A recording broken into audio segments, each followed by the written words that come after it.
গত কয়েক বছর ধরে আমরা সবাই একটি কথা বারবার শুনেছি, বাংলাদেশের অর্থনীতি নাকি সংকটে। সাধারণ মানুষের কাছে এই সংকট মানে হলো চাল ডাল আর তেলের দাম বাড়তি হওয়া। কিন্তু এর গভীরে আসলে কি হচ্ছে? আমাদের বৈদেশিক মুদ্রা রিজার্ভ কেন কমছে? আর শ্রীলঙ্কার মতো পরিস্থিতি যেই ভয় দেখানো হচ্ছিল, তা কতটুকু সত্য? আজকের ভিডিওতে আমরা তথ্য দিয়ে সহজভাবে বুঝাবো বাংলাদেশের অর্থনীতি আসলে কতটা সংকটে।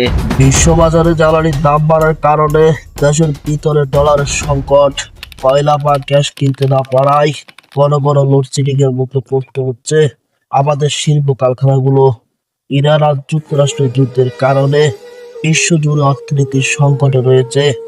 অনেকে ভয় পাচ্ছেন আমরা কি শ্রীলঙ্কার পথে হাঁটছি, কিন্তু না, কারণ আমাদের পরিস্থিতি এখনো ততটা ভয়াবহ নয়। কারণ বাংলাদেশের কৃষিখাত এখনো অনেকটাই শক্তিশালী। আমাদের রপ্তানি আয়, প্রধানত পোশাক ক্ষেত্র, এখনো সচ্ছল আছে। এমন প্রবাসীরা প্রতি মাসে কয়েক মিলিয়ন ডলার রেমিটেন্স পাঠাচ্ছেন।